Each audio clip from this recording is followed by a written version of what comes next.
I mean, James the Fired Blaze had so much potential, and our champion here and there alluded to it last week when we spoke to him, that he wasn't going to be associating with him anymore.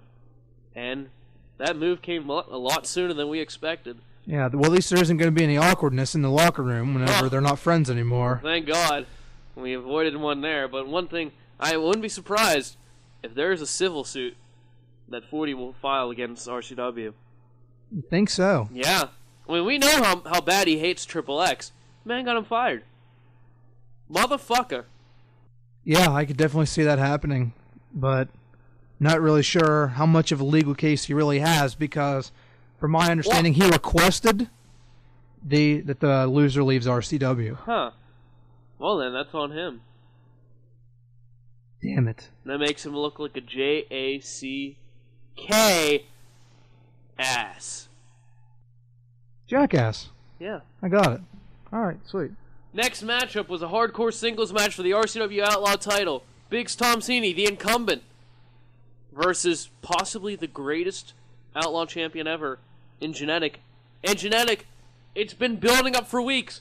All he has to do is, in order to win back Van Short's love, win the Outlaw title. Did he do it? No. What? Biggs Tomsini defeats Genetic, and now the question here, match. A lot of people consider Genetic to be the greatest Outlaw champion of all time. Do you think Biggs is making like Jake Slade and sliding up into that spot? One can make an argument. I mean, his record's been pretty sturdy, just like Jake Slade. Ever since losing the belt, he's been, just getting the job done every time. And to deliver a spike driver to the man, Genetic's 7'5", 506 pounds. He has to lift him completely up above his head just to do that, so great strength display. Give that man a piss test. Oh, there's none of that in RCW.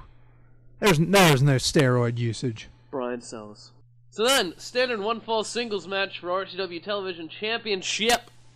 The Golden Scorpion. The undefeated Golden Scorpion. Yeah. Versus Joseph Steele.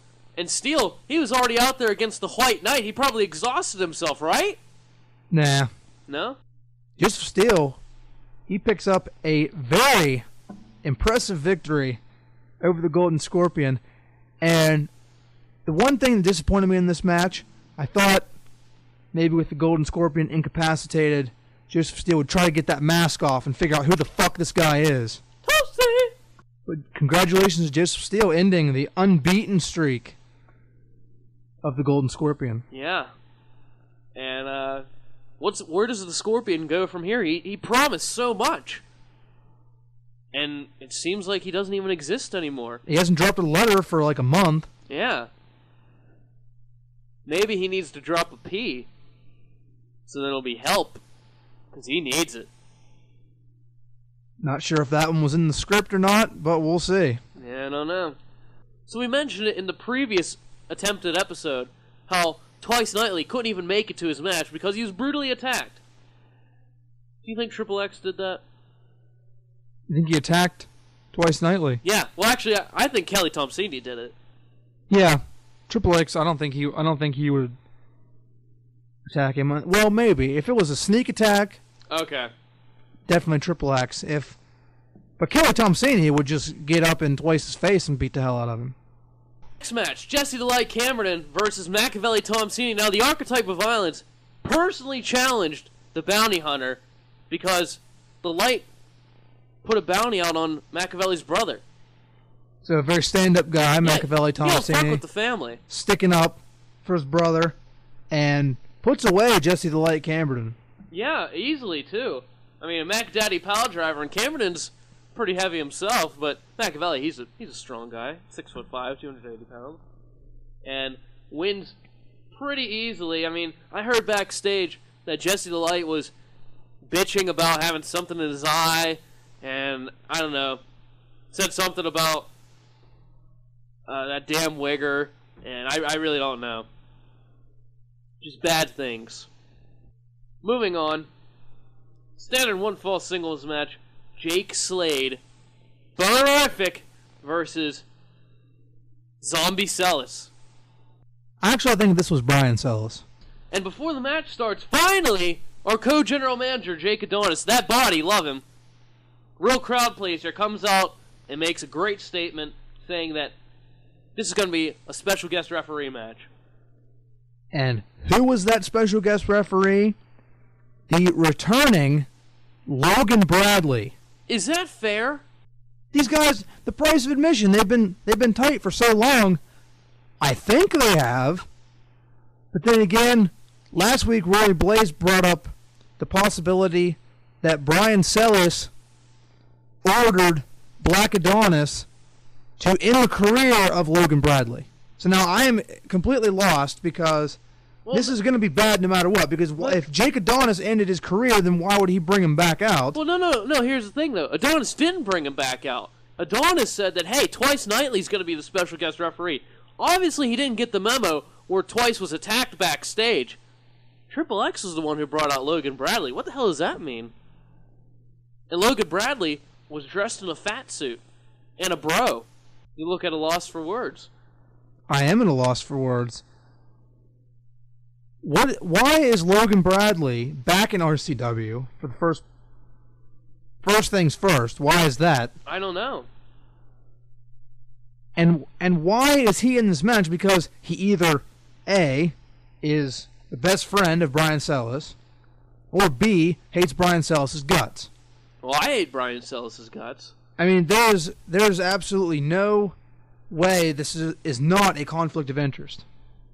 And, well, Logan zoned out at least 3 times during the match, but finally was forced to count a 3 on his partner.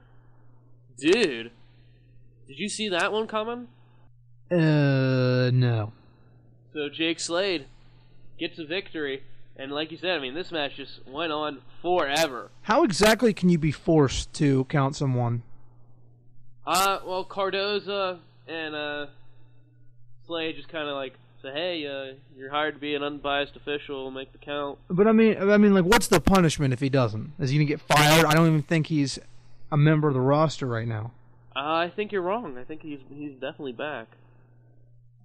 Well, I mean, I was talking about he signed a contract, but I haven't seen him since. Well, he's kind of been backstage. For all I know, he's a road agent. That's a good point. I don't know. And I don't know what the repercussions may have been. But Jake Slade then takes out Logan Bradley as well and leaves the price of admission on the ground. And do you think that they're going to be out for revenge? Perhaps. So then, we already mentioned how Triple X stole a win against Twice Nightly. So let's move on to the non-title main event. The Uncensored Superstar. The Uncensored Champion. Your champion here and there. Rory Blaze. Controlled Chaos. You left that out. Oh, I'm sorry. I guess I just didn't care that much. Versus the Brat, the Weasel, Mr. Perfection, Jacoby James Jackson. And these guys have a long-standing feud, actually. Now that I think about it, did you say the Chosen One? No, I did not say the Chosen One. Okay. Jeez. And these two have a great rivalry, though. Is it a rule that if you're the world champion, you have to have 1,000 nicknames? Who the hell does he think he is, Jason Toombs? I have no idea, and really, honestly, could care less. But I thought we'd show the guy a little bit of respect. He took enough time to talk to us. Yeah, he did. He did. So I respect him for that. Okay. Well, do you respect him for losing this match? I think it was unfair. Why would you say that? Wasn't it? Well, I mean, Triple X, of course, came out there and tried to... Triple X and Slade both came out there. Exactly. And they double clothesline him. But the referee didn't stop it, obviously, because Triple X gave him explicit instructions not to. But still, Jacoby, he basically tried to fight a fair match the whole way through. And pins him with a bankrupter. Now here's my beef with Rory Blaze. If you're the world champion, you should have no problem fending off 3 guys at the same time. That's true. Not very world champion-like of him. Because, other world champions, They have done have been able can be done. to single-handedly take out an entire stable.